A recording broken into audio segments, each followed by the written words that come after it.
Fake certificates తయారు చేస్తున్న ముఠా గుట్టురట్టు చేశారు మాదాపూర్ ఎస్ఓటి పోలీసులు. గచ్చిబౌలి ఇందిరానగర్లో శ్యామ్ జెరాక్స్ కేంద్రంగా దందా కొనసాగిస్తున్నారు. Police verification certificate, web bills, marks memo, experience certificates, pan కార్డులు ముగ్గురు వ్యక్తులు తయారు చేస్తున్నారు. సమాచారం అందుకున్న మాదాపూర్ ఎస్ఓటి పోలీసులు మహమ్మద్ సజీద్, రాజీవ్ను అరెస్ట్ చేశారు. కంప్యూటర్స్, సిపియు, మొబైల్స్, వివిధ సర్టిఫికెట్స్ స్వాధీనం చేసుకున్నారు. సర్టిఫికెట్స్ పొందిన 9 మంది వ్యక్తులను విచారిస్తున్నట్టుగా తెలిపారు. గచ్చిబౌలిలో పీజీ హాస్టల్స్, ఐటీ కంపెనీలు ఉండడంతో ఫేక్ సర్టిఫికెట్స్కు భారీగా డిమాండ్ పెరుగుతోంది.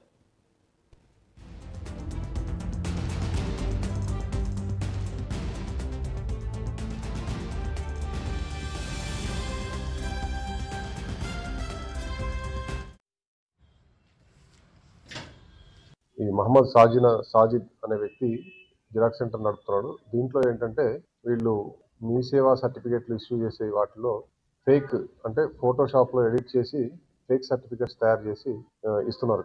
అంటే వాళ్ళని అప్రోచ్ అయ్యే వాళ్ళకి. దీంట్లో టెక్నీషియన్ వచ్చేసి గంటా రాజీవ్ గాంధీ అని చెప్పి వీళ్ళు అంటే తెలిసిన వాళ్ళకి అట్లా ఒక్కొక్క దానికి 300 నుంచి 500 దానికి ఛార్జ్ చేస్తూ ఈ ఫేక్ సర్టిఫికేట్లు ఏవైతే ఉన్నాయో police verification certificates, fake SSC memos, తర్వాత ఫేక్ థెరపీ సర్టిఫికెట్స్, ఏమైనా ఐడి కార్డ్స్, బోనఫైడ్ సర్టిఫికెట్స్, ఇవన్నీ కూడా ఫేక్ తయారు చేసి వీళ్ళు కావాల్సిన వాళ్ళకి ఇస్తున్నారు. అయితే ఇవి ఎవరైతే దాన్ని యూజ్ చేస్తే వాళ్ళు కూడా నేరం చేసినట్టే. తెలిసి ఫోర్జరీ సర్టిఫికేట్ ఉపయోగిస్తే అది కూడా చట్ట ప్రకారం నేరం.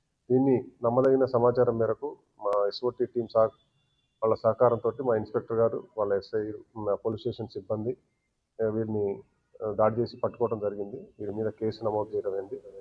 వీరిని